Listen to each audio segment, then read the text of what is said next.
Ok, muy buenas tardes. Los saludo Oscar Sarabia de la Asociación Civil Compras Estatales en el seminario que tenemos programado para esta tarde y tiene como título Reactivación de las Obras Públicas, Ley 31589.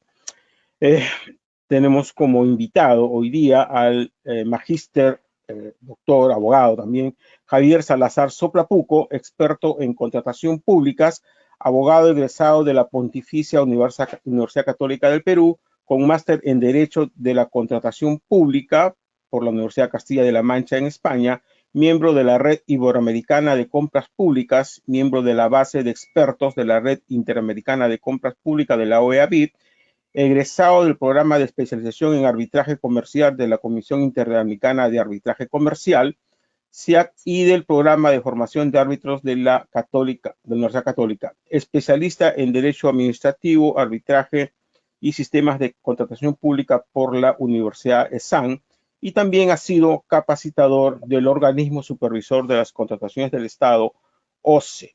Entonces tenemos a un distinguido abogado y especialista en contratación pública, quien nos va a dar luces respecto a este dispositivo que se ha dictado hace no mucho para la reactivación de las obras públicas. Los dejo con nuestro invitado para que los salude e inicie en la exposición de esta tarde. Adelante, Javier.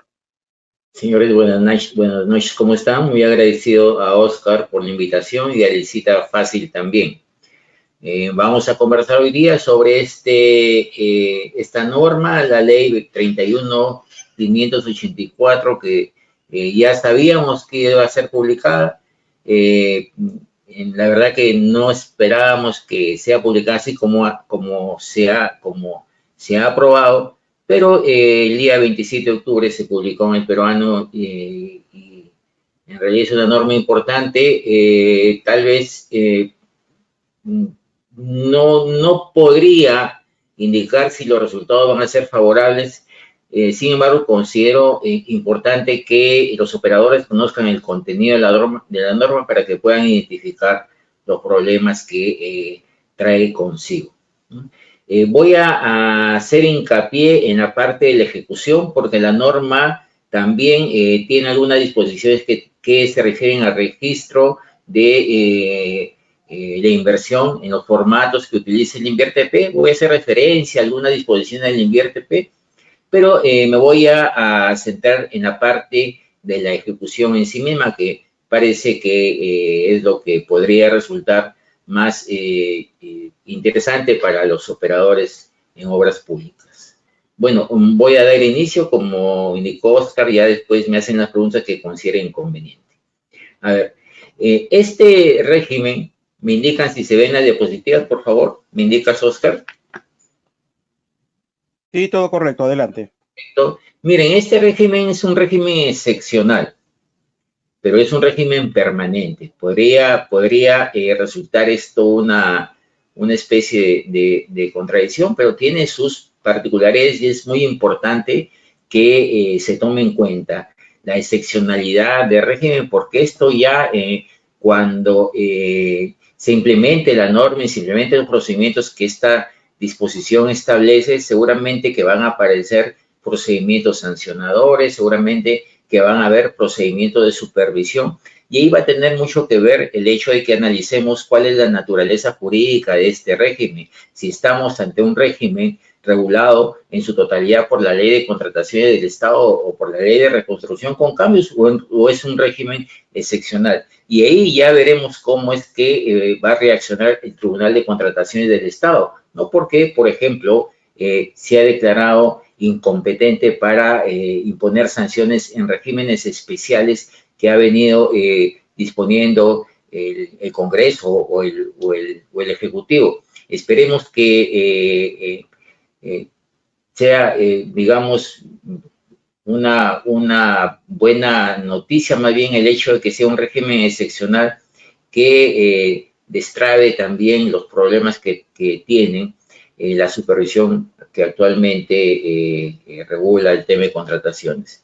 Y es un régimen permanente. ¿Por qué es un régimen permanente? Porque la ley está pensada en que la actividad de reactivar las obras públicas sea parte de la actividad permanente de las entidades, valga la redundancia, porque como vamos a ver en su momento, hay una disposición que establece que a más tardar el 31 de diciembre de cada año, las entidades van a tener que aprobar, que determinar, registrar y aprobar todo un listado de obras que paralizadas bajo las disposiciones que vamos a analizar en su momento, que van a tener que ser reactivadas conforme al procedimiento que también vamos a conversar. Entonces, es un régimen excepcional y es un régimen permanente. Eso está establecido claramente en las disposiciones de esta ley. ¿Y qué obras comprende este régimen? En la mañana, la Dirección General de Abastecimiento del MEF organizó también un evento de este tipo donde se trató este tema y estuve presente, por supuesto. El tema me pareció un poco light en el sentido de que se explicó en forma general cuáles eran los alcances de esta disposición. Por eso que yo considero importantísimo que aterricemos la norma en lo que puede ocurrir después que empiece la aplicación de las disposiciones. Y tenemos que empezar identificando cuáles son las obras que están bajo este régimen excepcional. ¿Qué obras pueden someterse a este régimen excepcional? Y vamos a empezar por lo que señala la norma respecto a las obras convocadas bajo el régimen de la Ley de Contrataciones del Estado. Ustedes ven ahí una mención al decreto legislativo 1432 que se publicó el 16 de septiembre del año 2018. Este decreto legislativo modificó el decreto legislativo 1252, que es el que crea el régimen de INVIERTE-P, y estableció la obligación de las entidades de priorizar las obras dentro del programa multianual de inversiones. Este decreto legislativo se publicó el 16 de septiembre de 2018 y tiene vigencia anual, es decir, las normas que según esta disposición debían ser priorizadas son las normas que se ejecutarían a partir del año 2019. ¿Y por qué es importante tomar en cuenta esto? Porque el régimen excepcional regulado por la Ley 31.589 comprende, respecto de las disposiciones de los contratos convocados bajo el régimen de la ley de contrataciones, a las obras paralizadas que forman parte de las inversiones priorizadas en el programa multianual de inversiones. Y como esta priorización las entidades la llevaron a cabo a partir del año 2019, son las obras paralizadas bajo las condiciones que vamos a conversar que se han paralizado a partir del año 2019, las que entrarían bajo el ámbito de esta ley. ¿Qué quiere decir eso? Que las obras que se encuentran paralizadas desde el año 2018 hacia atrás no pueden ser parte de este régimen excepcional. Es decir, las disposiciones no serían aplicables a aquellas obras paralizadas que datan del año 2018 hacia atrás, sino aquellas que, habiendo sido priorizadas, se encuentran paralizadas bajo las condiciones de esta norma a partir del año 2019. ¿Y qué pasa con las obras que se han convocado bajo el régimen de la reconstrucción con cambios? Esta es una mención a lo que dispone el decreto legislativo 1452, que lo acabamos de ver. Es el origen de la obligación de priorizar las obras bajo este sistema multianual de inversiones que se estableció a partir del decreto legislativo 1452. Entonces, ¿qué sucede con las obras que se han convocado bajo el régimen de la reconstrucción con cambios? Estas obras, que son financiadas por el FONDES, este régimen, es financiado por el FONDES, está vigente desde abril del 2018. ¿Qué quiere decir eso? Que las obras paralizadas que se convocaron bajo el régimen de la reconstrucción con cambios que pueden ser sometidas a este régimen excepcional son aquellas normas que se ejecutaron a partir de la vigencia de la ley de reconstrucción con cambios. Es decir, aquellos procedimientos de selección que se efectuaron con ocasión de la aprobación de la ley de reconstrucción con cambios y que son financiados por el FONDES, también podrían estar dentro de este régimen excepcional. ¿Qué quiere decir eso? Que antes no existía este régimen y podríamos indicar que todas las obras ejecutadas bajo el régimen de la reconstrucción con cambios se podrían someter a este régimen excepcional. Eso de entrada. ¿Qué obras pueden ser sometidas a este régimen excepcional?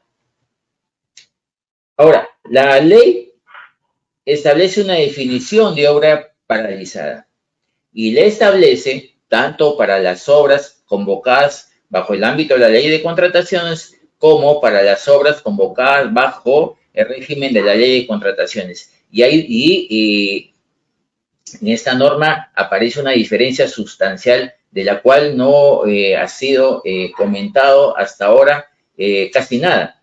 El webinar en la que estuve participando en la mañana no tocó en forma, pormenorizada esto que me parece que es sumamente importante.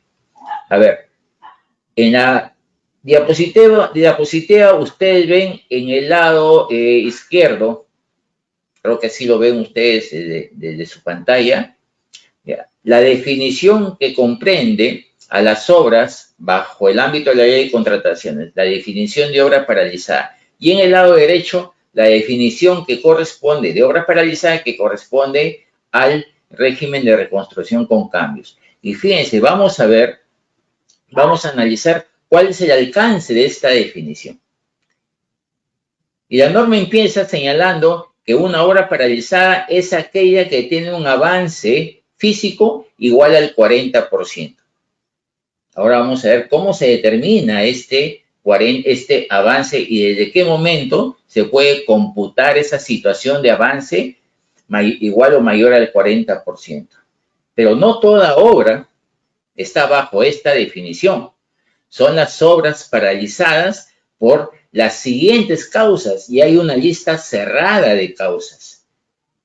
Paralizado por controversias, paralizado por abandono, paralizado por deficiencias en el expediente técnico y paralizadas por causas no previstas en el expediente técnico u otras citaciones.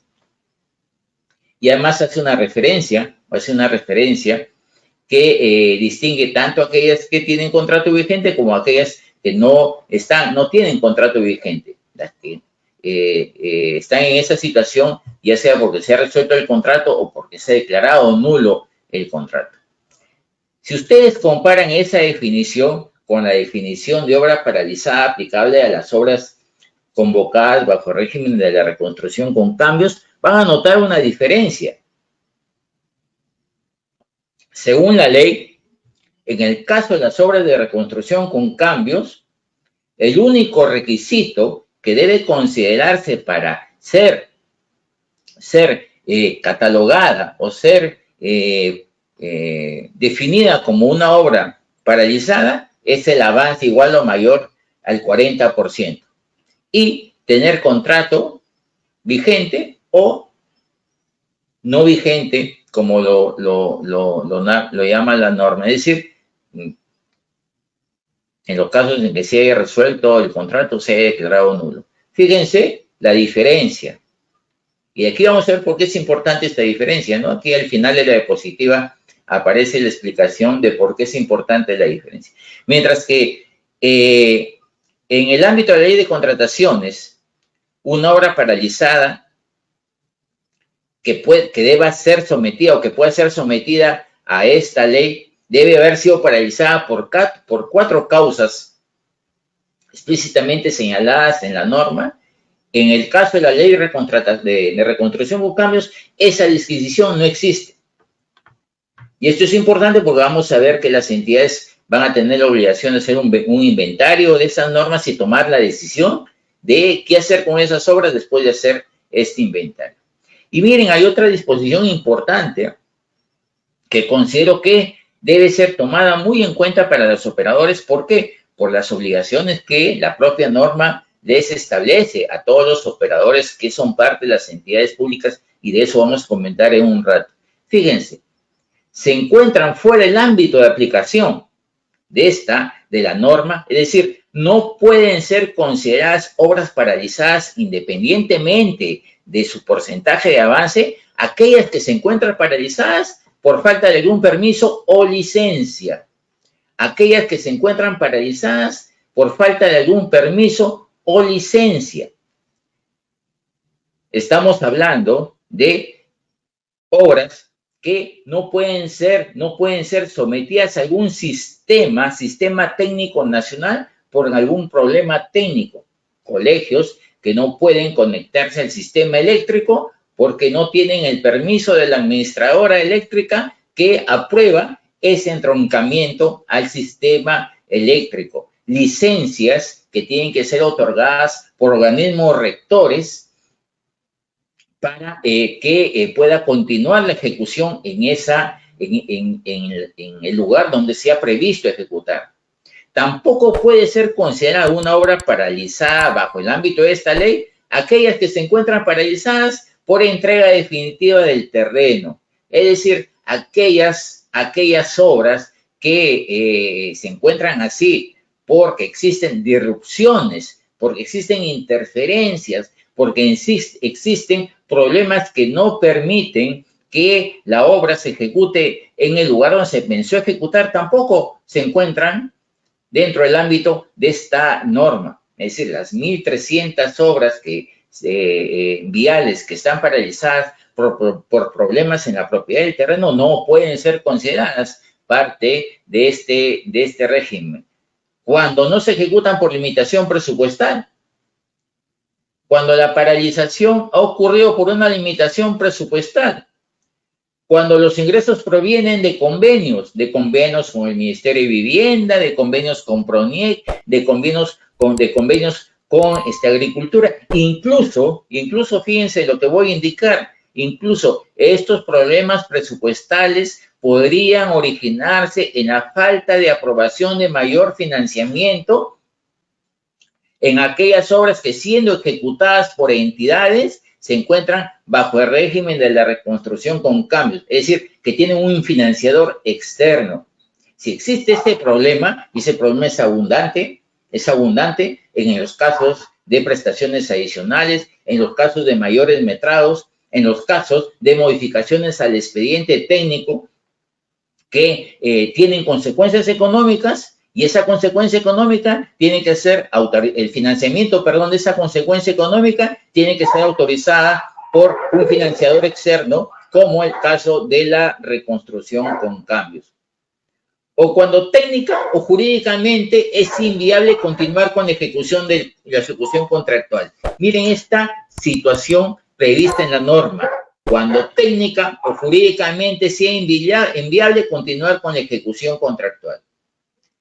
Y esto tiene que ver con las conclusiones a las que pueda llegar aquellos que van a elaborar el informe que establece la norma que es necesario para que la entidad tome la decisión si continúa o no continúa con la ejecución. Sin embargo, como las normas, una vez que se publican, adquieren autonomía y pueden ser sometidas a diversas interpretaciones cuando el texto no es claro, esta disposición que se encuentra en el artículo 2 de la ley va a ser materia de un análisis distinto y de distinta forma. Y yo les aseguro que van a existir muchos casos en que antes de continuar con todo el procedimiento de análisis técnico, financiero y legal que establece la norma, los operadores, las entidades, los funcionarios de las entidades, los asesores legales de las entidades, antes de que echen a andar todo el procedimiento previsto en la norma, van a señalar la imposibilidad técnico-jurídica de continuar con la ejecución contractual. Y esto es muy fácil, y esto es muy fácil de concluir, por ejemplo, una obra que esté en arbitraje. o una obra, por ejemplo, que es imposible que se continúe porque técnicamente no puede ser ejecutada. Estamos hablando, por ejemplo, de una obra cuyas prestaciones adicionales son mayores al 50% del valor del contrato. Miren, si ustedes observan la parte derecha de la diapositiva, se van a dar cuenta que estas exclusiones no existen para el caso de las obras convocadas bajo el régimen de la reconstrucción con cambios. Miren, para el caso de la reconstrucción con cambios, la norma solo exige que tengan una ejecución mayor al 40, igual o mayor al 40%, y que indistintamente tengan contrato válido, contrato vigente o no. Pero en el caso de la ley de contrataciones, sí, el tema es distinto, porque ahí sí existen causales que obligan a analizar si verdaderamente deben ser consideradas como obras paralizadas para efectos de esta norma y si están o no están fuera del ámbito de aplicación. Ese es el primer tema que debe tomarse en cuenta. ¿Cómo se determina este avance físico igual o mayor al 40% señalado tanto para las obras sujetas a la ley de contrataciones como para aquellas sujetas a la reconstrucción con cambios?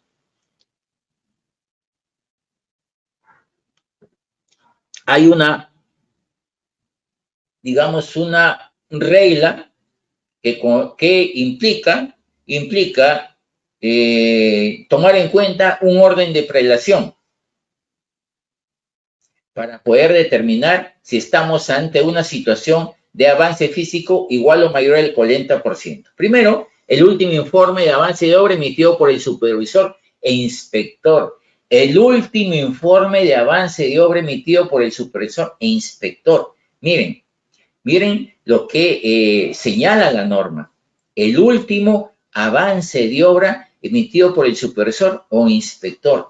¿Cuándo es que se emiten en la ejecución contractual estos informes de avance de obra? Porque la ley de contrataciones no establece un momento en el cual el supervisor tiene que emitir un informe de avance de obra. Tampoco aparece eso regulado en la ley de reconstrucción con cambios o en el procedimiento especial para la contratación de obras bajo el régimen de la reconstrucción con cambios. Esto aparece en el momento en que el supervisor o inspector evalúa la valorización que corresponde a un momento determinado. Y cuando además en esa evaluación determina la diferencia entre lo programado y lo ejecutado. La norma no establece un momento distinto. Y en la ejecución normal de una obra, repito, no existe un momento en que el supervisor emite este avance de obra, porque además tendría un problema legal que resolver, porque lo programado y lo ejecutado, de acuerdo al reglamento de la ley, tiene que evaluarse después de presentar la valorización, que es el momento en que el supervisor va a analizar esa situación de diferencia entre lo programado y lo ejecutado. ¿Cuál es el segundo documento que yo debo tomar en cuenta para evaluar si estamos en una situación de ejecución igual o mayor al 40%? Fíjense que hay un orden de prelación establecido en la ley. No me sirve el informe señalado en el literal A, tengo que pasar a la información señalada en el literal B, la información del cuaderno de obra. A ver, podemos afirmar que de los asientos del cuaderno de obra podría obtenerse la información que podría indicar el nivel de avance de obra en algún momento determinado. Podríamos encontrar esa información en esos cuadernos de obra. Yo diría que es bien difícil. ¿Por qué? Porque en los cuadernos de obra lo que se anota son las circunstancias relevantes que se producen en la ejecución contractual. Y por lo menos en mi andar de cada día relacionado a la ejecución de la obra, yo no he visto a cientos de obras en el que se describa el porcentaje en que se viene, en el porcentaje de avance en un momento de ejecución determinado. Así que va a ser sumamente difícil que yo obtenga del cuaderno de obra esa información. No la voy a obtener. ¿Qué me queda? Miren lo que dice la norma, y esto tanto para las obras convocadas bajo el régimen de la ley de contrataciones como para las obras convocadas bajo el régimen de la reconstrucción con cambios. Mire lo que dice la norma. Acta. Ese 40% podemos identificarlo de un acta. De un acta que debe indicar el avance igual o mayor al 40% y el cumplimiento de condiciones para ser consideradas obras paralizadas. Un acta. Y estamos hablando de obras paralizadas que no reportan avance en los últimos 6 meses. Y estamos hablando que nos vamos a encontrar con obras que se encuentran paralizadas por periodos mayores a ese plazo. Y la información, lo dice la norma, finalmente lo podemos obtener de un acta. ¿Y quién emite esa acta? ¿Bajo qué condiciones se emite esa acta? Con presencia del contratista, sin presencia del contratista, con presencia del supervisor, sin presencia del supervisor. Ojo, que una obra que se encuentra 6 meses sin ejecución, seguramente que va a tener problemas ya respecto del contrato de supervisión, porque en realidad va a ser difícil que una empresa consultora, que una empresa supervisora mantenga toda su actividad después de 6 meses de suspensión y a ese nivel de avance. Ese es un tema que no está definido adecuadamente la norma y que va a permitir que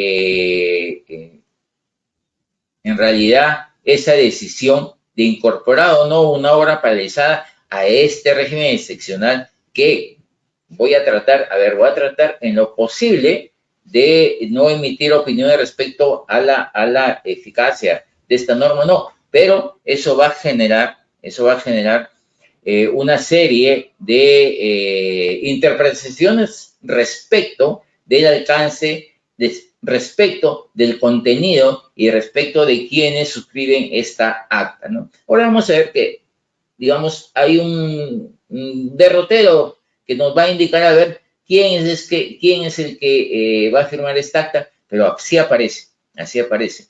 Digamos, no se precisa quién va a firmar esa acta o no. Entonces, una obra paralizada bajo este régimen excepcional,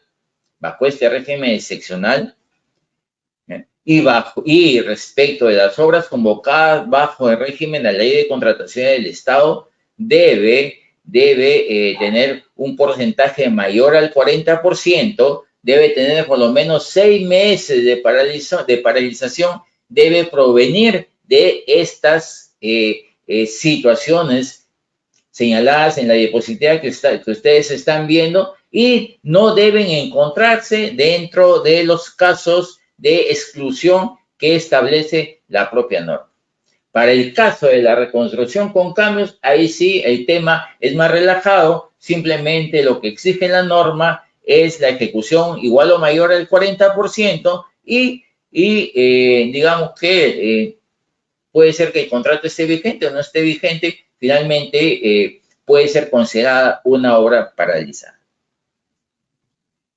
Y si nosotros consideramos que un conjunto de normas cumplen con estas condiciones, la norma señala que debemos hacer un inventario de estos, ¿no? Un inventario de estos. Y ese inventario tiene que ser registrado por la unidad encargada de las ejecutoras de las inversiones, ¿no? No voy a ahondar mucho en este tema, pero piensen, por ejemplo, en un gobierno regional que tiene gerencias subregionales, que son unidades ejecutoras, que tienen unidades ejecutoras explícitamente creadas para determinadas actividades y que son registradas bajo en las normas de InviérTP como unidades ejecutoras de inversión. Estas tienen que registrar en el Banco de Inversiones inventario de obras, de las obras paralizadas que, según lo que pueda analizar la entidad, podrían ser incluidas como obras paralizadas.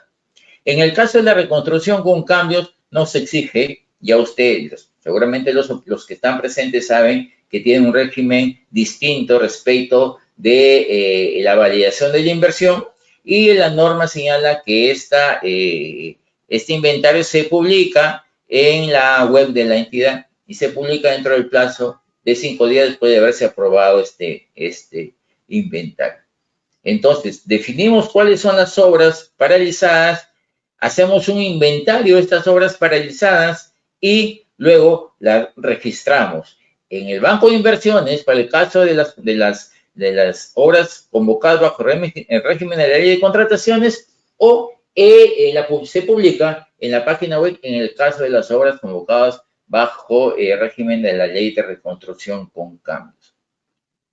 Y luego que tenemos ese inventario, la norma me dice, tienes que disponer la elaboración de un informe del estado situacional.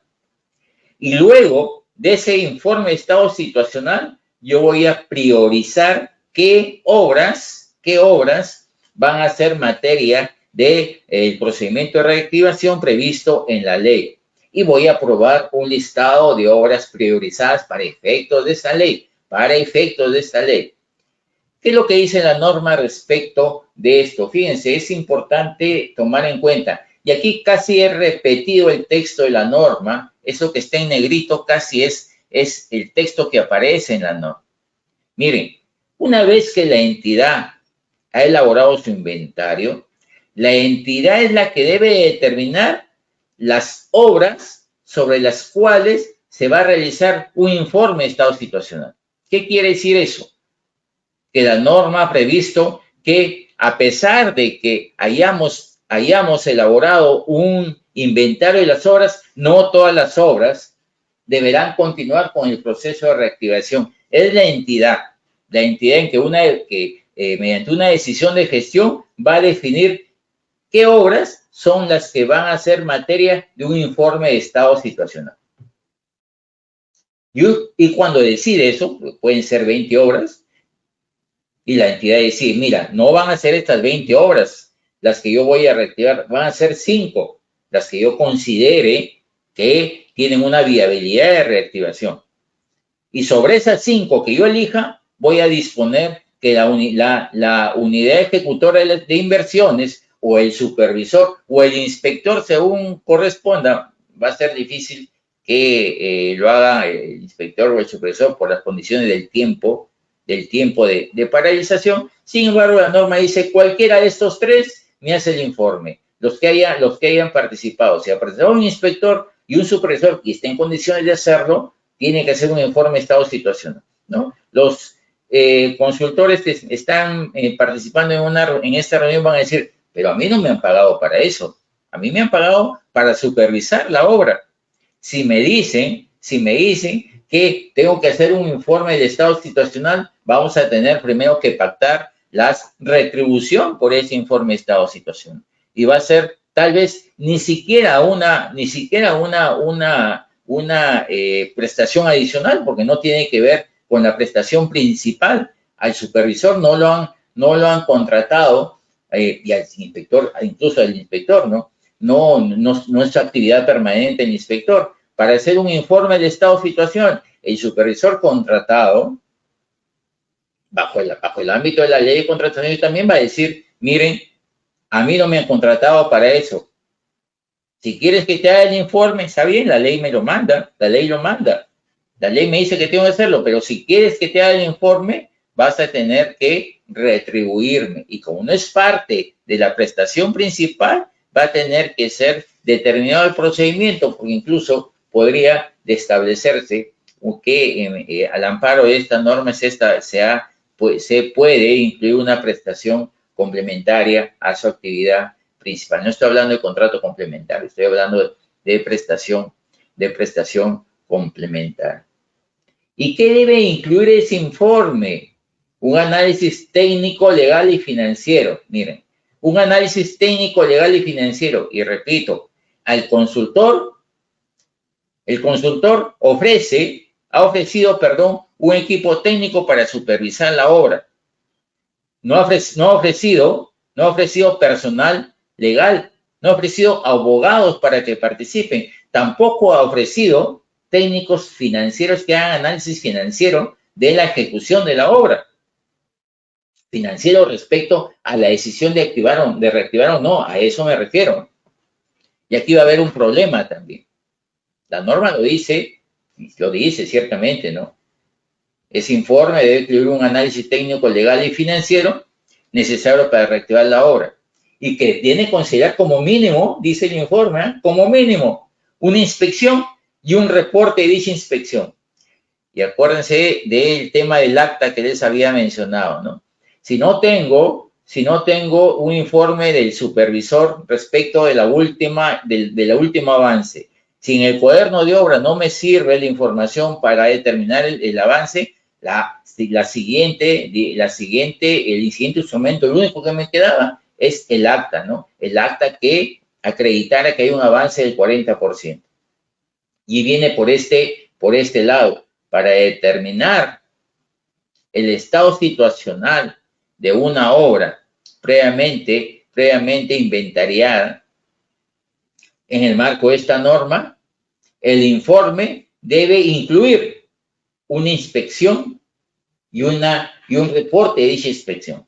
Una inspección del teatro de operaciones, una inspección del lugar donde se ha ejecutado la obra, una inspección. El alcance de esa inspección no lo señala la norma. ¿Qué es lo que se va a inspeccionar? No lo señala la norma. Pero además debe contener una revisión del expediente técnico, los documentos relacionados con la ejecución. O sea, no solamente el expediente técnico, sino los documentos relacionados con la ejecución, ampliaciones de plazo, prestaciones adicionales, mayores metrados, valorizaciones y todos los documentos que se generen en la ejecución contractual. Todo eso va a tener que ser evaluada y analizada por quien haga el informe de estado situacional. Y además, una identificación de las partidas faltantes para su continuidad, o sea, el saldo de las partidas.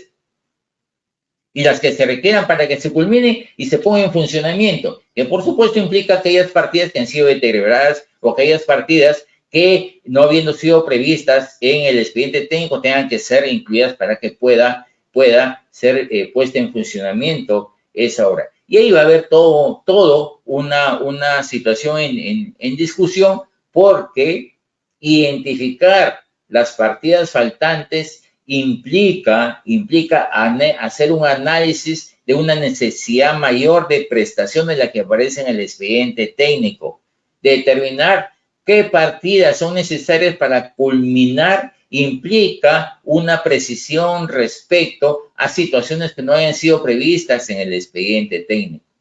Y esa es una actividad que respecto del supervisor no ha sido contratada. Respecto al inspector, dudo mucho que tenga el expertise técnico para hacer este tipo de evaluación, porque además es una actividad propia de los consultores, y los consultores hacen esa actividad porque existe una evaluación previa, por eso son parte del registro de consultores. Y las unidades de ejecución de las inversiones, a cargo de las inversiones, puede ser que no tengan personal. Entonces, esto seguramente que se va a tercerizar. Esto seguramente que va a ser materia de un proceso de contratación de un profesional que pueda entrar a elaborar este informe requerido para la decisión sobre la reactivación de la obra. La decisión, porque todavía la entidad no ha decidido. Lo que la entidad ha decidido en este momento es, respecto al inventario, qué obras van a ser sometidas a este informe de evaluación. Nada más. Y este informe de evaluación del estado situacional debe incluir lo que ustedes están viendo en la pantalla.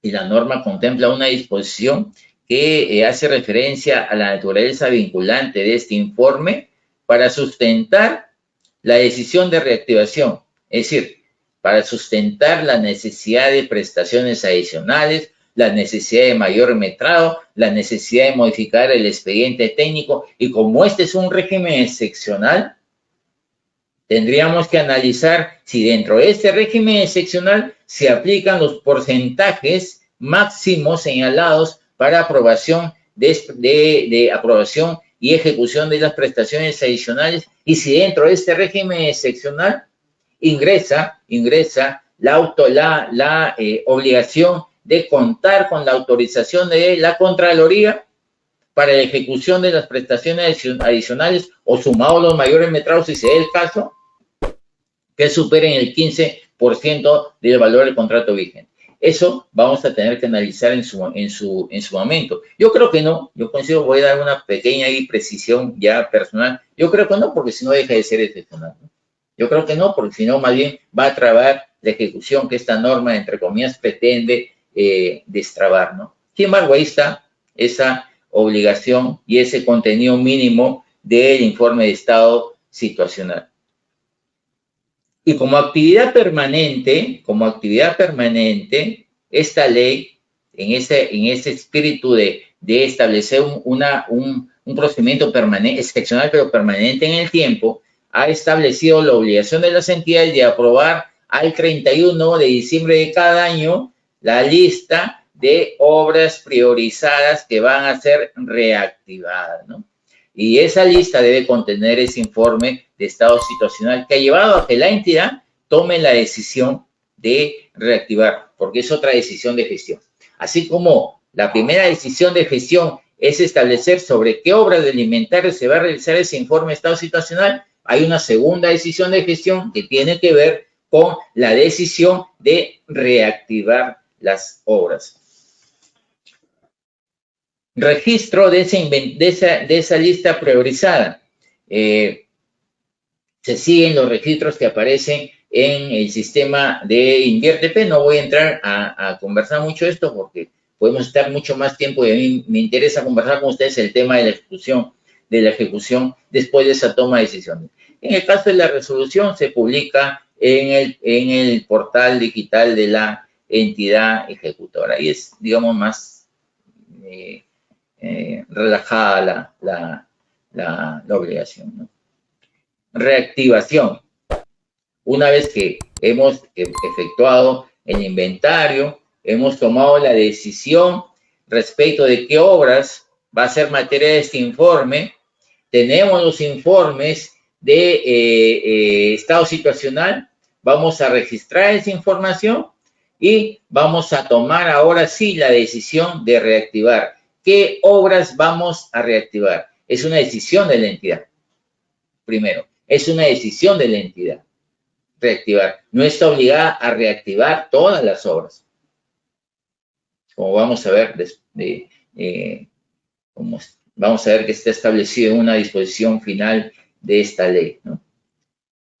¿Qué procedimiento debemos emplear para reactivar una obra que consideremos que puede ser reactivada? Aquí la norma diferencia de la situación en que el contrato está vigente y de aquella situación que existe cuando se ha resuelto o declarado nulo un contrato. ¿Qué es lo que dice la norma? Bueno, primero vamos a proponer al contratista que está ejecutando, la posibilidad de que continúe con la ejecución, ¿no? Con los cambios señalados en el informe de estado situacional.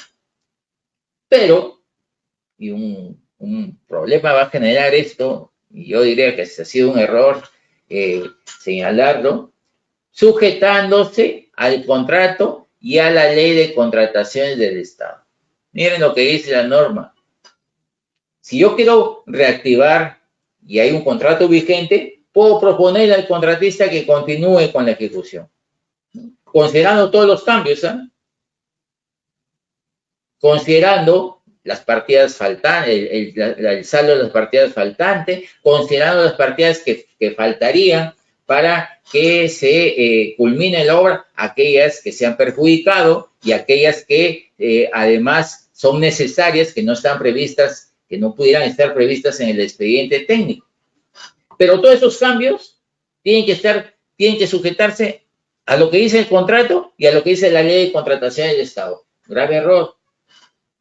Porque la ley de contratación del Estado tiene dos disposiciones que son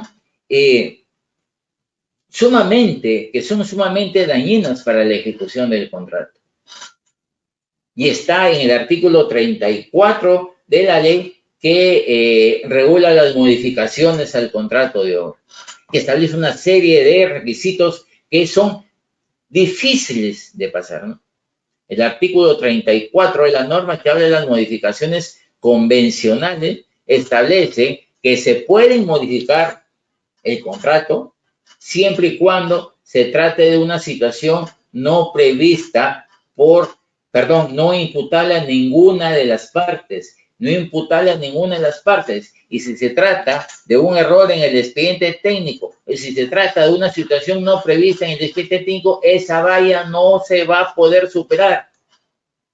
Y si los adicionales necesarios superan el 50%, esa valla no se va a poder superar. Y si los adicionales superan el 15%, vamos a tener que someternos a la evaluación de la Contraloría respecto a si autoriza o no autoriza la ejecución de esas prestaciones adicionales. Todo el esfuerzo que una entidad haya podido realizar en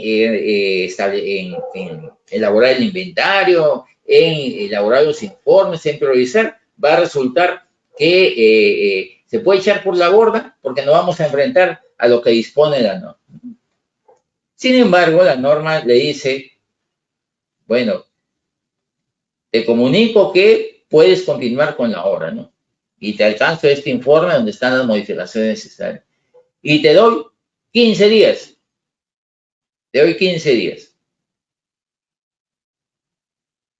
Y si me tienes que contestar en esos 15 días. Si no me contestas, yo puedo resolver el contrato.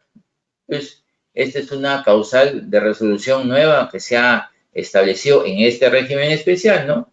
No dar respuesta a la comunicación respecto de la decisión de la proposición de continuar o no la ejecución de la obra que se encuentra paralizada, ¿no? O sea, si no me contesta el contratista, yo voy a resolver. Y si resuelvo, tengo que resolver de conformidad con el procedimiento previsto en la Ley de Contrataciones del Estado. De conformidad con el procedimiento previsto en la Ley de Contrataciones del Estado. Y me supongo que la única forma es aquella que le permite a la entidad resolver sin otorgar un plazo, un plazo de respuesta, sin otorgar ese plazo que la norma le otorga al contratista para que levante las observaciones, ¿no? Ese plazo de 15 días. No establece formalidad, pero como remite a la ley de contrataciones, me supongo que debe cumplirse la formalidad prevista en esta ley en la ley de contratación. Entonces, aquí sí hay un tema que debe ser analizado con mayor profundidad, a ver qué parte de la ley de contrataciones se aplica a esta disposición de la norma y que no va a, digamos, a desnaturalizar la vocación que tiene la norma, que digamos que es buena, ¿no? En el sentido de la intención, aunque tal vez va a traer más problemas de lo que pretende solucionar, digamos que la norma tiene ese espíritu. Cuando el contrato no está vigente o cuando el contratista no desea continuar con la obra y ya le ha resuelto el contrato, ojo, y ese es otro tema que hay que analizarlo, ¿no? Contratista se va con su contrato resuelto, ¿no? La entidad, respecto al expediente técnico, puede elaborarlo en planta, como puede contratar su elaboración, ¿no? Y se contrata directamente. La contratación de la consultoría para elaborar el expediente técnico se contrata directamente bajo las causales de contratación directa previstas en la ley y en el reglamento. Y esa contratación debe incluir todo lo que se requiera para la continuidad de la obra. Subsanación de partidas mal ejecutadas. Subsanación es la palabra que utiliza la ley, por si acaso, la ley utiliza esa palabra. Subsanación de partidas mal ejecutadas, de partidas deterioradas y partidas faltantes. Corrección de deficiencia en el expediente técnico original.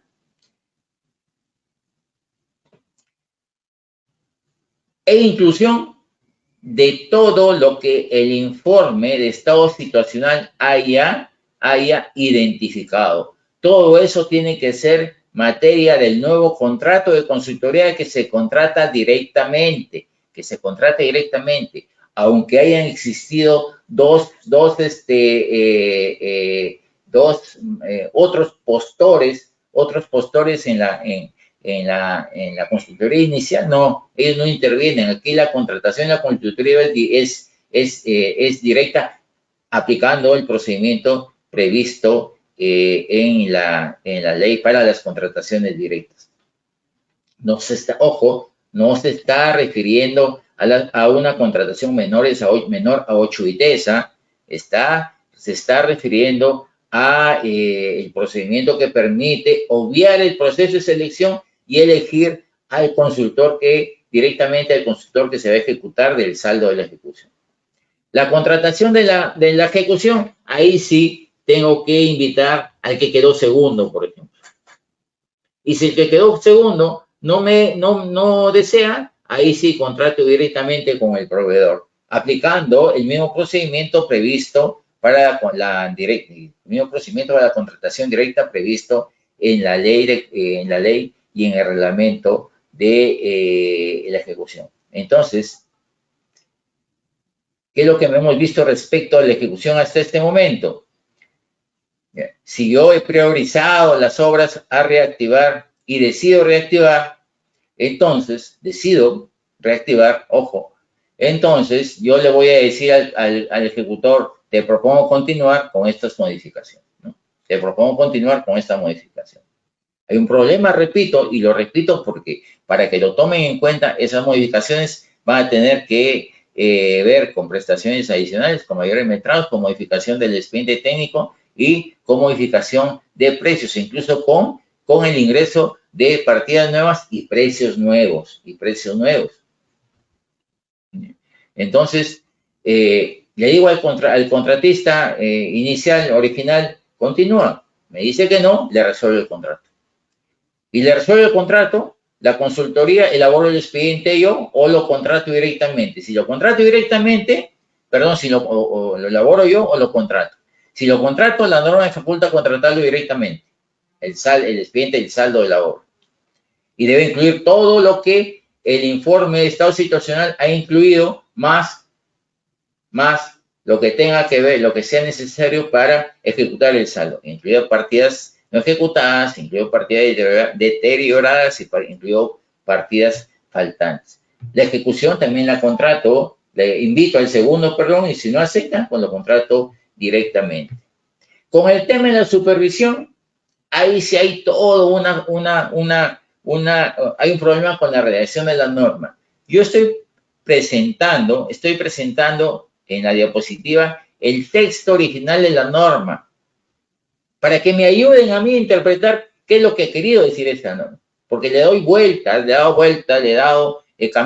recorrido todos los caminos que me puede presentar esta norma y en realidad no encuentro un orden que me permita, que eventualmente permita a las entidades a tomar una decisión. ¿Qué dice el texto, el numeral 5.8 de la ley? Durante la ejecución del saldo de obra se cuenta de modo permanente y directo. Miren, durante la ejecución del saldo de obra se cuenta de modo directo. No dice que puede contarse, dice se cuenta de modo directo, permanente o un inspector de obra o un equipo de inspectores o un supervisor, según el análisis que haya efectuado la entidad, e independientemente del monto del saldo de la obra. Miren, durante la ejecución del saldo de obra se cuenta, es decir, debe contarse o un supervisor, o un supervisor, sí, o con un inspector o con un equipo de inspectores, según el análisis que haya efectuado la entidad e independientemente del monto del saldo de la obra. La entidad puede designar un inspector de obra o un equipo de inspectores en tanto se contrata la supervisión. Miren lo que dice el primer párrafo y miren lo que dice el segundo párrafo. Durante la ejecución del saldo de la obra se cuenta y nos señala 3 alternativas que están unidas por coma y una O. Miren, un inspector, coma, un inspector, un equipo de inspectores o un supervisor, según el análisis que efectúa la entidad. 5.9. Para la efectiva prestación del servicio de supervisión del saldo de obra, la entidad puede proponer al supervisor de obra las modificaciones contractuales que resulten necesarias y manifiesta su decisión en un plazo no mayor a 15 días. En caso del supervisor de obra no manifieste su voluntad, la entidad puede resolver el contrato. Entonces, ¿cómo quedamos? ¿Cómo quedamos? Quedamos en que en la ejecución del saldo de obra existe un inspector o un supervisor o un equipo de inspectores, o quedamos en que primero la entidad le dice al supervisor original, el que tiene contrato vigente, si puede continuar. Y si me dice que no puede continuar, entonces resuelve el contrato y me sujeto a las disposiciones de la ley de contrataciones, dice esta ley. ¿Y qué dice más? ¿Qué dice más? 5.11. Para la contratación de supervisión del saldo de obra, la entidad puede invitar a los demás postores que participaron en el respectivo procedimiento de selección, contratar directamente a un proveedor. Para la contratación del supervisor del saldo de obra, la entidad puede invitar a los postores o contratar directamente a un proveedor. Y la duda que tengo, por supuesto, es la siguiente, ¿no? ¿Qué hago primero? Invito al supervisor original, si él no quiere, si él decide, me dice que no acepta mi propuesta, resuelve el contrato, y luego ¿qué hago? ¿Decido que haya un equipo de inspectores permanente o esa decisión solamente se refiere a una situación momentánea hasta que se contrate la supervisión? Pero si la supervisión me dice que yo la puedo contratar directamente, no va a haber proceso de selección. Entonces, ¿qué necesidad hay de designar a un inspector o un equipo de inspectores que en la ley está pensada para los casos en que hay proceso de selección y ocurra cualquier situación que impida tener el contrato con el supervisor cuando se requiera? Por eso que está prevista esa disposición. Pero ¿por qué señalar que yo puedo contratar directamente al proveedor y señalar que además debo contar, se cuenta, dice la norma, se cuenta con un equipo de inspectores o un inspector o un supervisor? En realidad, esta es la parte de la norma que está más confusa y que debería ser interpretada. Y hay todo un tema acá, porque ¿quién va a interpretar este tema? Si es un régimen excepcional, la Dirección General de Abastecimiento, nada más. Porque la ley de reconstrucción, la Autoridad para la Reconstrucción puede interpretar las normas que se refieren a la ley de reconstrucción. Y es más, la norma le reconoce esa posibilidad.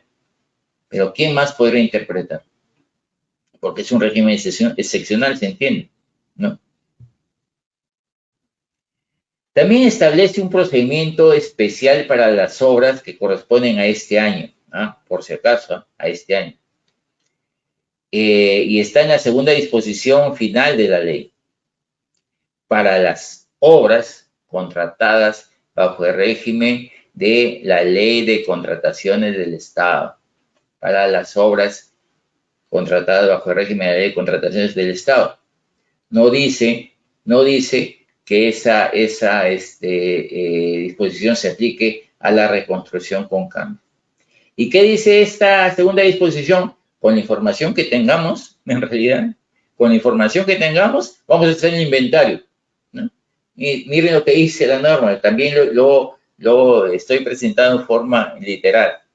Para reactivar las obras en el año 2022, la entidad elabora y registra el inventario de obras públicas paralizadas de acuerdo con las condiciones previstas en el artículo 4, en el plazo máximo de 45 días hábiles a partir de la vigencia de la ley. La ley se publicó el 27 de octubre. Entonces, a partir de ahí corre el plazo para computar los 45 días hábiles que se van a vencer antes de fin de año. Entonces, la entidad ya tiene que tener ahí un listado de obras paralizadas. Y luego del listado tiene que venir ya la decisión de ejecutar, ¿no? Considerando la información técnica, legal y financiera actualizada con la que se cuente respecto de dichas obras.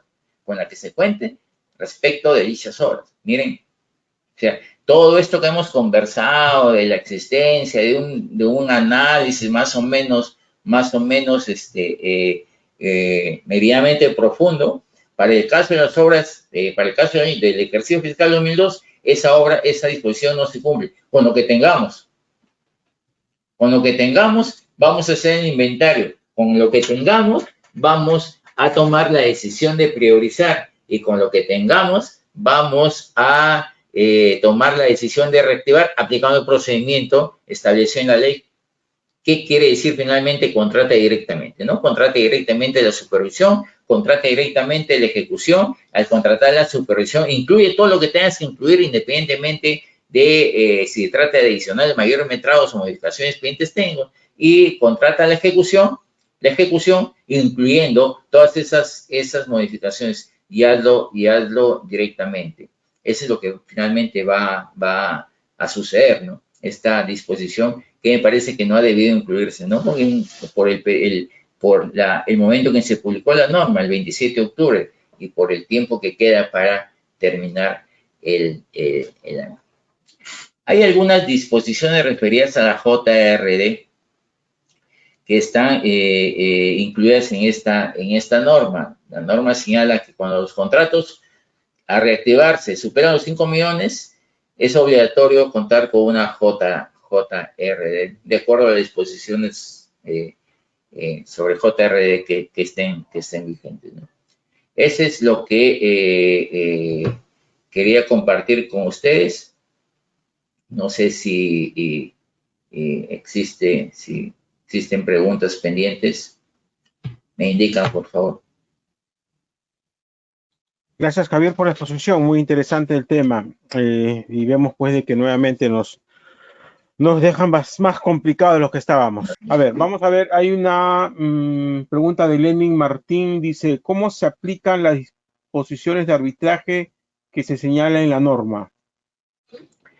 Mira, la norma tiene una disposición general para el tema de los arbitrajes, ¿eh? Lo único que señala es que la entidad tiene que asegurar que los arbitrajes continúen. Pero digamos que esa es una disposición que hasta referencial puede ser, porque la continuidad de los arbitrajes no dependen de la entidad. O sea, la continuidad del arbitraje depende de los arbitrajes ya constituidos, va a depender el devenir de las actuaciones arbitrales que son dirigidas por los tribunales arbitrales, ¿no? Tal vez lo que ha querido decir la norma es que independientemente de esta decisión, los arbitrajes continúan. Eso es lo que ha querido decir la norma, pero tiene una disposición específica respecto a que la entidad debe velar porque los arbitrajes continúan, ¿cierto? No puede ser otra cosa, ¿no? No puede ser otra cosa. No me queda claro el tema de la continuidad de una obra que está sometida a arbitraje y las disposiciones que los tribunales puedan disponer en ese tema, ¿no? Ok, Jorge Lezama, estás con la mano levantada. Por favor, activa tu micrófono para que puedas hacer la pregunta. Alex Joel pregunta, ¿cuáles son los requisitos para identificar una obra paralizada? ¿Me puede repetir la pregunta, por favor? ¿Cuáles son los requisitos para identificar una obra paralizada? Mira, ya empecé la exposición comentando esos requisitos. Primero, que son obras que han sido ejecutadas desde el año 2008 en adelante, ¿no? Las obras ejecutadas en los años anteriores no en ninguno de los casos se aplican. ¿Por qué? Porque no podrían ser obras priorizadas en el marco de la norma de Invierte-P ni en el marco de ley de reconstrucción con cambios. Segundo, debemos, ¿me escuchan? ¿Me están escuchando? Sí, sí, te escuchamos, ¿Ya? Javier. Ya. Segundo, tenemos que analizar las situaciones de inclusión y exclusión previstas en la norma bajo el ámbito de la ley de contratación, ¿no? Ahí hay unas disposiciones que he señalado. Voy a ir a las diapositivas iniciales. Miren, acá hay unas situaciones que establecen qué obras pueden ser consideradas dentro de esta norma, o sea, las que están en controversia, las que están en abandono, las que tienen problemas con expediente técnico y las que y aquellas cuya paralización se ha debido a situaciones no previstas en el expediente técnico. Pero también tiene una situación de exclusión, que yo quisiera que tengan en cuenta, y eso hay que repetirlo, Si se trata de problemas que tienen que ver con los terrenos, si se trata de problemas que tienen que ver con licencias o de situaciones presupuestales, no pueden ser consideradas obras paralizadas bajo este régimen. O sea, si tenemos una carretera que está paralizada porque tiene un problema en el terreno, no puede ser considerada obra paralizada. Si tenemos una obra de saneamiento, una PETAR, por ejemplo, cuya ejecución se ha previsto en terrenos privados y que por ello no se puede ejecutar, no puede ser considerada una obra paralizada. Si tenemos una obra que se encuentra paralizada porque la reconstrucción con cambios no apruebe un mayor financiamiento para ejecutar unas prestaciones adicionales o unos mayores metrados que son necesarios, no puede ser considerada como una obra paralizada. Y si existe la evidencia de que es inviable continuar con la ejecución, tampoco va a poder ser considerada una obra paralizada. Yo he estado pensando en qué supuestos podrían incluir acá los que sin que constituya una apreciación subjetiva, ¿no? Porque esto puede decir, bueno, cualquier funcionario puede opinar respecto a esa situación, pero hay situaciones objetivas, por ejemplo, ¿no? La necesidad de prestaciones adicionales que superan el 50%, ¿no? O la necesidad de reducir prestaciones por menos de 25%, ¿no? Que es lo que diría yo objetivamente me haría pensar que que es inviable continuar con la ejecución contractual.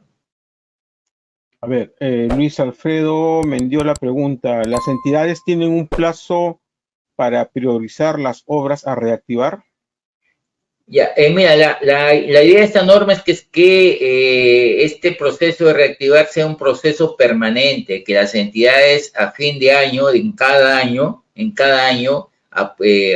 elaboren su inventario, elaboren sus informes de estado situacional y prioricen las obras que van a ser que van a ser reactivadas el próximo año, ¿no? Solo para este año, para el 2022, se establece un procedimiento, digamos, excepcional dentro del procedimiento excepcional, ¿no? Que me parece que va a tener un montón de problemas porque, miren, la norma fue publicada el 27 de octubre y le dice a las entidades que para este año tienes que aprobar tu priorización hasta fines de este año, ¿no? No les va a dar el tiempo, en realidad. Y además la norma dice, con la información que tengas, y en realidad eso es digamos, obligar a las entidades a que puedan aprobar cualquier cosa, ¿no? Martín Rubén Alejos pregunta, ¿la norma ya está vigente o falta su reglamentación? No, está vigente la norma. O sea, no requiere un reglamento. No requiere reglamento. Ok. Lenín dice, si se encuentra en arbitraje, ¿no se puede acoger a este procedimiento? Fíjate que la norma señala que una de las causales, cuando se cumplen los otros, ¿no? Que no reporte ejecución en los 6 meses y que tenga un avance físico de 40%, si están en controversia, sí, es lo que dice la norma, sí. ¿Cómo podemos explicar esta situación, no? Estamos en un arbitraje y sí pueden ser sometidas, y fíjense que yo puedo resolver el contrato, pero ahí lo dice la norma, ¿no? Y cuando la norma habla de controversias, no dice desavenencias, no dice que una situación que no se pongan de acuerdo. La norma tiene una cláusula de solución de controversias y cuando la norma se refiere a controversias se refiere a situaciones que tienen que ver con la activación de los procedimientos previstos en las cláusulas de solución de controversias. Es lo que dice la norma. Yo dudo mucho que una obra que esté en arbitraje sea, digamos, que el contratista encuentre en general, que esta solución sea pacífica, ¿no? Cierto es que, bueno, con la situación de los procedimientos arbitrales es un tema distinto, ¿no? Pero aún estando en arbitraje, yo creo que sí, porque la propia norma lo dice. Ronald Castillo, si el arbitraje es por resolución del contrato, ¿cómo quedaría la reactivación si al final el laudo señala que el contrato sigue vigente? Ah, mira, eso es lo que yo me he preguntado desde el momento que leí la norma, ¿no? ¿Qué hacemos? Porque la entidad va a tomar la decisión de contratar directamente el saldo de un procedimiento sumamente rápido y el contratista ya no va a poder ejecutar ese laudo, ¿no? Seguramente que irá ya por el tema de la indemnización.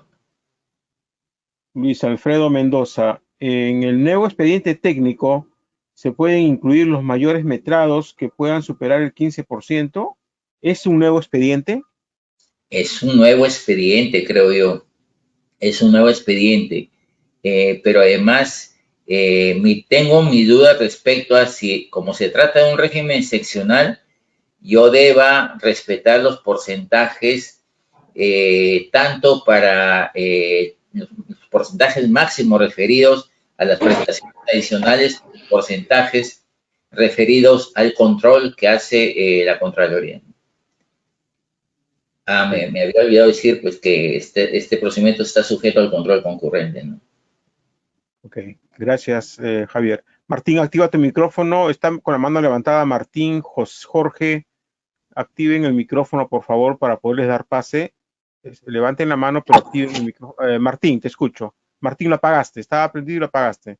Martín. Ahora sí, perfecto. Déjalo ahí. Ya. Muy buenas tardes. Ante todo, gracias, doctor, por la interesante explicación, pero igual las dudas son mayores, me parece.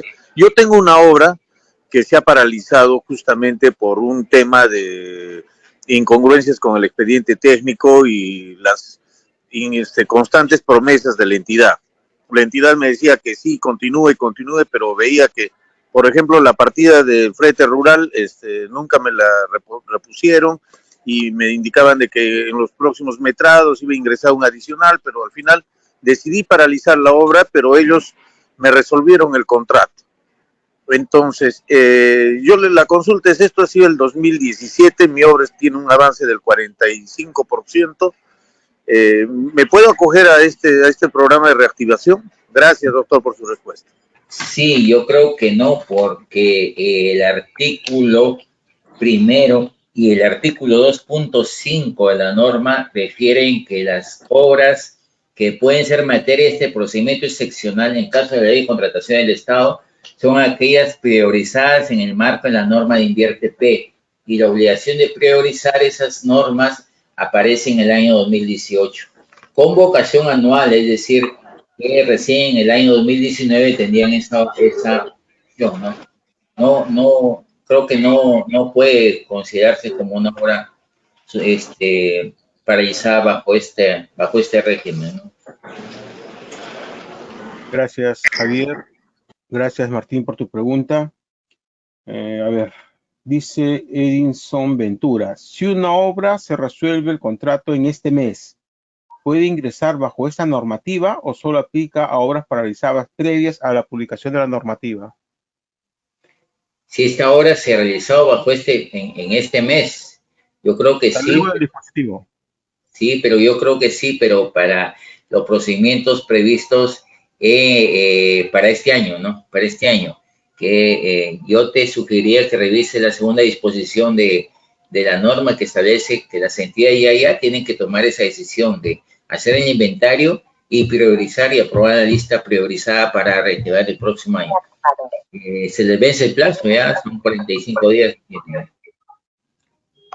Gracias, Javier. Rodney, Ron, ¿estás con el micrófono? Por favor, ¿cuál es tu pregunta? Rodney. Buenas noches, ¿se me escucha? Sí, te escuchamos. Sí, te escucho, te escucho. ¿Nos puede ampliar sobre la contratación directa del supervisor, estipulado en el ítem 5.10? ¿Esto es necesariamente si es que supera las 9 UITs? Ya. Mira, cuando la norma habla de contratación directa no se refiere a la contratación igual o menor a 9 UITs, esta que va a estar vigente hasta fin de año, sino se refiere a la contratación directa prevista en el artículo 27 de la Ley de Contrataciones del Estado. Aquel procedimiento aquella contratación que obvia el procedimiento de selección.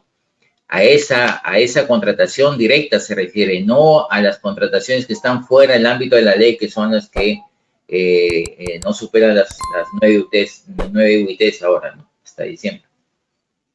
Javier, un favor, ¿puedes mostrar tu última diapositiva donde están tu teléfono y tu correo electrónico para aquellas personas que deseen comunicarse contigo?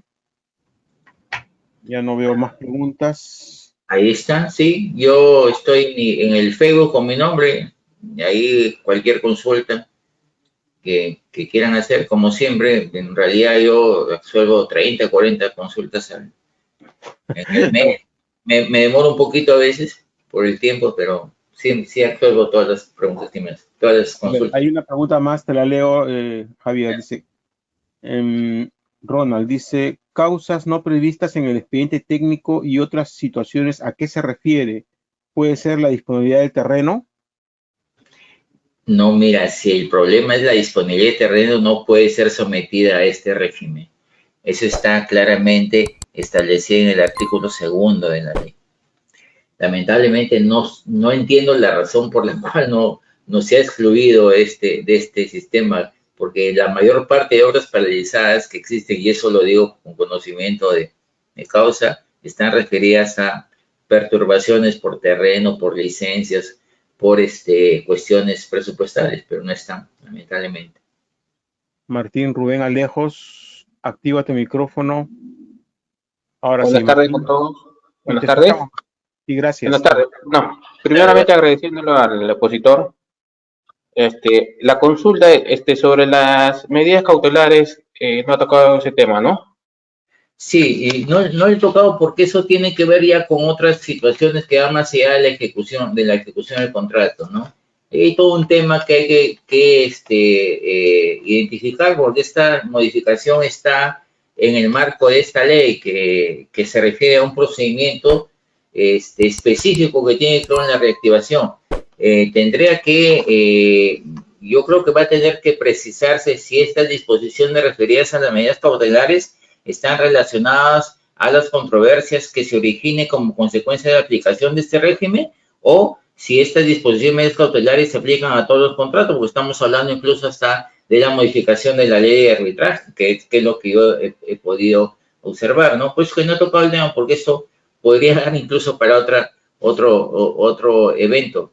Pero yo tengo mis dudas ahí respecto a esta disposición, ¿no? Tengo mis dudas ahí al alcance, ¿no? Al alcance de la disposición de la medida cautelar. Por eso no he tocado eso, y tampoco he tocado los procedimientos para las obras de administración directa, ¿no? Y tampoco he obviado los procedimientos de registro de la información, porque fíjense que ahí hay bastante que hablar, porque, por ejemplo, el papel de las unidades formuladoras en el marco de la aprobación de estos nuevos expedientes que se efectúen, ¿no? No sé si las unidades formuladoras van a tener que otorgar la consistencia a estos saldos. No sé si se altera el alcance de la viabilidad que aparece en los estudios de preinversión.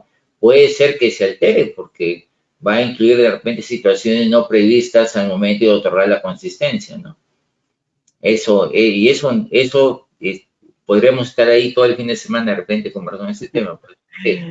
Gracias, Javier. Bueno, espero que nuestros asistentes entiendan de que disponemos de poco tiempo. Una hora nada más está prevista para la exposición, y evidentemente nuestro expositor ha tenido que escoger las materias más relevantes, ¿no? Sino que, como él mismo está señalando, estaríamos no una hora, sino por lo menos 4 o 5 horas en el tema, ¿no? Pero ya de repente coordinaremos con Javier para hacer alguna ampliación al caso. Te leo otra pregunta, Javier. Dice, en el caso de un contrato que ganó un laudo en el año 2015 y presenta el expediente técnico deficiente, pero la entidad le ha cancelado todo el laudo, ¿su contrato sigue vigente? Bueno, ese es un tema que no está en el marco de la ley, pero como ha formulado la pregunta, los contratos, y lo que te voy a indicar es un criterio que incluso estaba incluso en el RULCOP, ¿ya? O sea, hace 40 años y el criterio en la legislación en materia de contratación de obras públicas está presente en el Perú, que es que el contrato culmina cuando se consiente en el pago de la última prestación pactada. Y si ha habido un laudo que ha establecido un monto a cargo de la entidad y la entidad ya pagó y el contratista ya recibió, ya no hay contrato. Ya no hay contrato. No quiere decir, tampoco hay posibilidad de ir al arbitraje, ¿no? Nuevamente. No quiere decir eso que tú puedas acudir al Poder Judicial por cualquier situación, ¿no? Que puede patrimonial que puede originarse en virtud del contrato, pero en el marco de la ley de contrataciones ya no hay contrato, ¿no? El contrato culmina. Se apagó tu micrófono. Ya, a ver, el contrato culmina cuando se cobra la última prestación pactada. Gracias, Javier. A ver, son 7:25, no tenemos más preguntas. Yuli, te estoy dando pase hace rato, pero tú tienes el micrófono apagado, Yuli. Me dice sonido desactivado por el asistente, me sale. Luis, deja activado tu micrófono, Luis. Yuli y Luis tienen el micrófono, la mano levantada, pero el micrófono apagado. No tengo más preguntas en el chat. En todo caso, están en pantalla el teléfono y el correo electrónico de Javier. Cualquier otra pregunta se la pueden dirigir directamente a él. Le doy unos minutos para que Javier se despida de los asistentes y luego les informo del seminario de la próxima semana. Javier, por favor. Bueno, muchas gracias, Oscar, en realidad por la oportunidad de conversar con tus participantes. Yo considero que este es un tema importante, que la voluntad del legislador ha sido destrabar la inversión, pero es una norma hecha por abogados que no son ingenieros y que va a traer, creo que, más situaciones controversiales que las que se ha previsto. Es necesario debatir este tema y evitar, ¿no?, en lo posible que la inversión pública no se pierda, ¿no?, que es lo que la verdad todos deberíamos necesitar. O sea, es increíble cuando uno está metido en este tema, en realidad sabe que una inversión que no llega a su fin es una inversión que le hace daño al ciudadano de pie, ¿no?, que es lo que deberíamos todos pensar, ¿no? Muchas gracias. A su disposición, ha sido un agrado estar con ustedes y hasta otra oportunidad y hasta otra invitación. Claro, Javier. Gracias a ti más bien por tu tiempo, por brillante exposición y por tu disposición a nuestros asistentes. Solamente para informarles a los que nos están siguiendo que la próxima semana tenemos una exposición a cargo del magíster Peter Palomino Figueroa, ex vocal del Tribunal de Contrataciones del Estado, quien va a compartir con nosotros el tema el arbitraje en la Ley de Contrataciones del Estado. Están todos cordialmente invitados, ya saben, la misma fecha, jueves, de 6 a 7:30 de la noche. Los que están siguiéndonos van a recibir la invitación correspondiente. Nuevamente, gracias, Javier, gracias a todos ustedes. Katia, cerramos la exposición en YouTube y en Facebook Live. Hasta el próximo jueves. Que tengan un buen fin de semana. Un fuerte abrazo para todos ustedes. Nos vemos. Gracias, Javier.